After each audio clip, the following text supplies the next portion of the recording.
هذه دمشق يوم سقوط نظام الأسد. نعم. الذي حكم لعقود. نعم.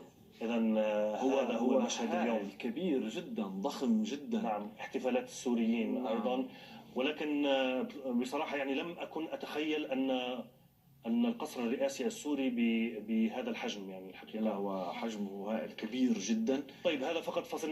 نعود إلى نعم. نقاشنا. طيب، دعنا لا نستبق الأمور عن الدستور وشكل الدولة، ولكن سألتك هل يكون أحمد الشرع هو الخليفة لبشار الأسد على الأقل مرحليا الآن في مرحلة الانتقال؟ ربما. هو سوري، هو من حق أي سوري أن يكون له دور في هذا. نعم.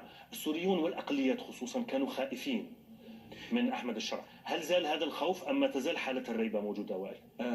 وفقا للرسائل التي أرسلها، وفقا لردود فعل الأقليات في سوريا، لا زال هناك بعض القلق، لكن